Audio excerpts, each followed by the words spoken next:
நாம எல்லோரும் ஏன் இன்ஜினியரிங் காலேஜே சேர்றோம்? ஐடி சம்பளத்துக்காக சில பேர், அமெரிக்கா வேலைக்காக சில பேர், அதிகமா வரதட்சணை வாங்கலான்னு சில பேர். ஆனா இன்ஜினியரிங் ஆகணுங்கிறதுக்காக யாருமே இன்ஜினியரிங் சேர்றது இல்ல. யாரோ ஒரு வெள்ளக்காரன் கண்டுபிடிச்ச சாஃப்ட்வேரை மனப்பாடம் பண்ணி கோடு எழுதி எக்ஸாம் எழுதி பாஸ் ஆகி வேலைக்கு சேர்ந்து அங்க ஆன்சைட் போய் அப்ரைசல் வாங்கி சொந்த ஊர்ல ஒரு லேண்டா வாங்கி இஎம்ஐல ஒரு வீட்டை கட்டி வீட்டுக்குள்ள கல்யாணம் கட்டி நமக்கு பிறக்கிற குழந்தைங்களுக்கு ஸ்கூல் ஃபீஸ் கட்டி எக்ஸாம் ஃபீஸ் கட்டி அதுங்களுக்கு ஒரு நாள் கல்யாணம் கட்டி கட்டின வீட்டுல ஒரு நாள் செத்து போறது. இவ்வளவுதானா நம்ம லட்சியம்? நான் பத்திரிகைகள்ல அடிக்கடி படிப்பேன். ஒரு கிராமத்து மாணவி சோலார் ஃபேன் கண்டுபிடிச்சிருக்காங்க. ஒரு செகண்ட் இயர் ஸ்டூடெண்ட் ஒரு வாட்டர் பைக் கண்டுபிடிச்சிருக்காரு. இந்த கண்டுபிடிப்புகள்லாம் 10 வருஷம் கழிச்சு எங்க காணாம போகுது? குடும்பம், வேலை, நேரமின்மை, பொருளாதாரம், இப்படி எத்தனை எக்ஸ்கியூசஸ் சொல்லி நம்மள ஏமாத்திக்க போறோம்?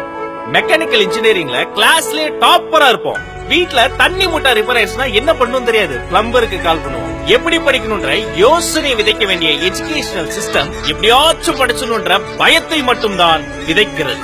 ஏய், நீ பெரிய இன்ஜினியரா வரணும்டான்னு நம்ம பையனை பார்த்து சொல்றோம்.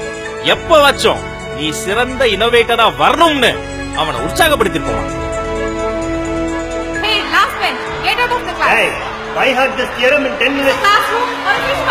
கிரிக்கெட் விளையாடுற எல்லாரும் சச்சின் ஆக முடியாது.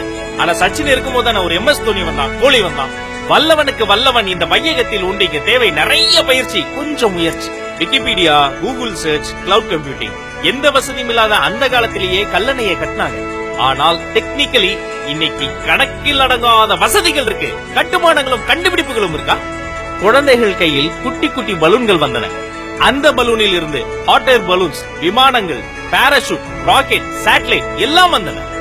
வெறும் பலூனோடு திருப்தி அடைந்திருந்தால் நாம் வெறும் குழந்தைகள்.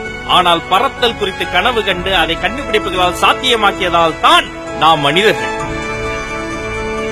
நியூட்டன் தலையில விழுறதுக்கு முன்னாடியே மில்லியன் கணக்கான ஆண்டுகள் ஆப்பிள் மரத்துல இருந்து கீழே தான் விழுந்துட்டு இருந்தது.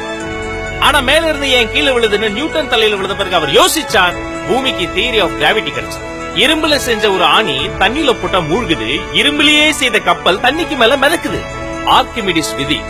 இந்த விஞ்ஞானிகள் ஏதோ வேற்றுக்கிரக வாசிகள் கிடையாது. உங்கள மாதிரி என்ன மாதிரி மனுஷங்க.